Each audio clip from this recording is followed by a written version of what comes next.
Along that line, that's Mike Johnson. Mike Johnson is the Republican Speaker of the House. Mike Johnson is a dedicated, devoted Christian. Mike Johnson believes that God spoke to him and said, "Man, you're a Moses type figure in Congress.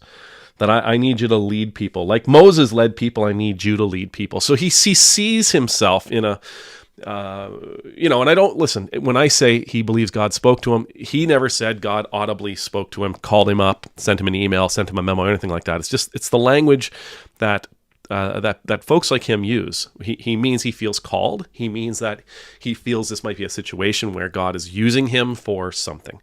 So I don't want to make him sound deranged or delusional, because I don't believe he is. I don't believe he's hearing voices.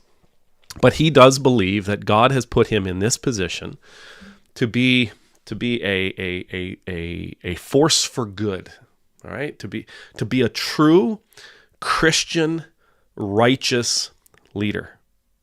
Now, this past week, Mike Johnson, who is, again, he's the Speaker of the House, he has refused to bring the Congress back into session to pass some spending measures that would see FEMA get a little boost, see some of the emergency aid organizations within the federal government get a boost.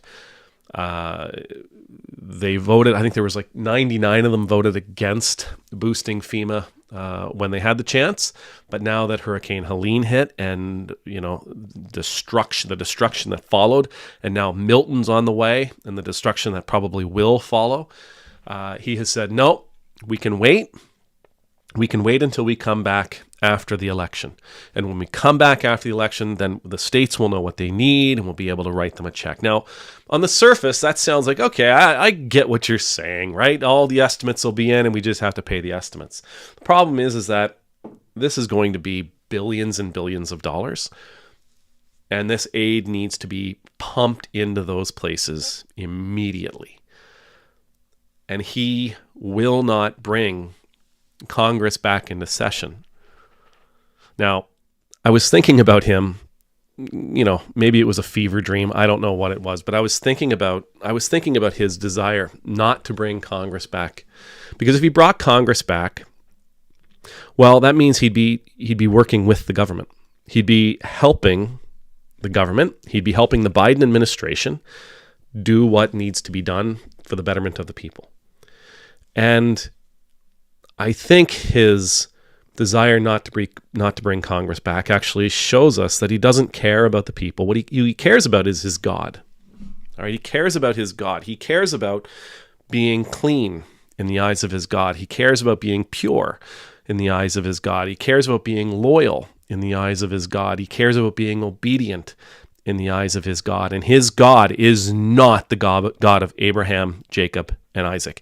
His God is not the triune God. His God is not the Christian God. His God ultimately is Trump. Now, as I was thinking along these lines, bear with me on this. I thought about this passage. You probably know it. It comes from the Gospel of Luke, the 10th chapter. It's the story of the Good Samaritan. I'm just going to read it to you and then I'll talk. Luke chapter 10, verse 30 through 37. So Jesus speaking to a young man who's asking him about who his neighbor is. Jesus says, "A man was going down from Jerusalem to Jericho when he was attacked by robbers. They stripped him of his clothes, beat him, and went away, leaving him half dead. A priest happened to be going down the same road, and when he saw the man, he passed by on the other side. So too a Levite, when he came to the place and saw him, passed by on the other side of the road. But a Samaritan, as he traveled, came where the man was, and when he saw him, he took pity on him. He went to him, bandaged him his wounds, pouring on oil and wine. Then he put the man on his own donkey, brought him to an inn, and took care of him. The next day, he took out 2 denarii, gave it to the innkeeper, and said, 'Look after him, and when I return, I will reimburse you for any extra expense that you have.' Which of these 3 do you think was a neighbor to the man who fell into the hands of robbers?" The expert in the law replied, "The one who had mercy on him." Jesus told him, "Go and do likewise." When I read the Bible, a trick that I do is I ask myself, who am I in that situation? I ask myself, who should I be in that situation? I don't ever want to be the priest or the Levite. I don't want to be the man that falls into the hands of robbers, but I do not want to be the priest and the Levite. See, the man that falls into the robbers, it's not his fault, but he does get hurt, and I don't want to get hurt. I don't want to have everything stolen from me. But the man that falls into the robber's hands, he's the person that, well, just real bad stuff happens. He didn't expect it. He didn't want it. It just comes raining down on him. There's nothing he can do about it. And he's left there with nothing, including he's left there with very little chance of seeing tomorrow. When you're called to help and you say, no, we're not going to help. No. I'm going to cross to the other side of the road. I'm going to give a good reason why I can't help. Now, the priest and the Levite, they had a good reason why they didn't help this man in the ditch. The reason was, if they had stopped to help him, they would have been considered unclean. See, they weren't supposed to touch a dying or dead person. They would have been considered unclean. It would have taken them many days to become ceremonially clean again. And they just didn't have that kind of time.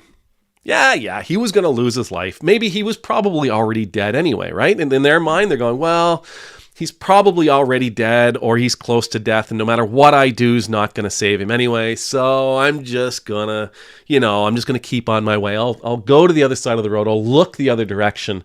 I'll go about my business, and I'll leave that guy there. Samaritan wasn't having that. He saw this guy and thought, there might be something I can do. And I don't care about being unclean. Because the law of hospitality, the law of love, trumps the law of cleanliness, trumps the law of purity. It trumps the law of being ceremonially clean. In this case, Mike Johnson knows that if he does what needs to be done to help the people in Alabama, North Carolina, Georgia, West Virginia, Tennessee, Virginia, Florida, right? He knows that if he does something to help those people out, his God is going to be very angry with him. He's going to be seen as unclean in the eyes of his God.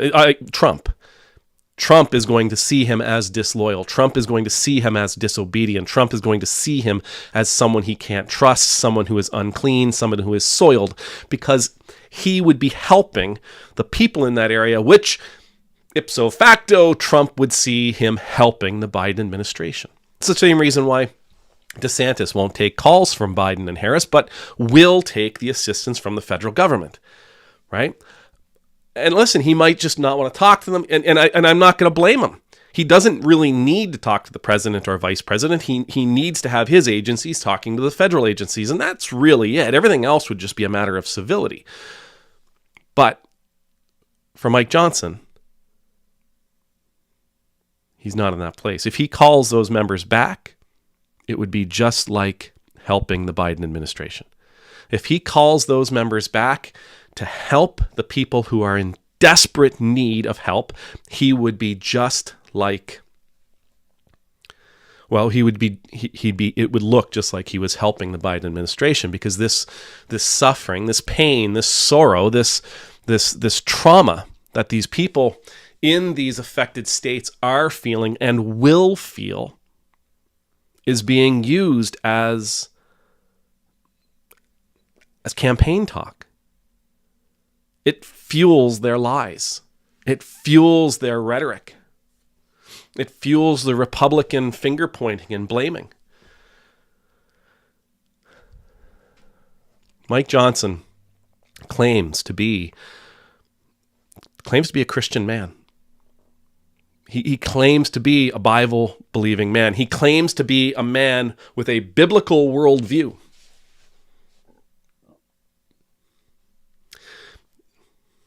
Yet Mike Johnson doesn't understand that he's the worthless individuals in this incredibly well-known story. He's the priest, he's the Levite in this incredibly well-known story. He would know this story. We learn this story in Sunday school. He would probably have talked about this story when it was convenient for him, when it benefited him.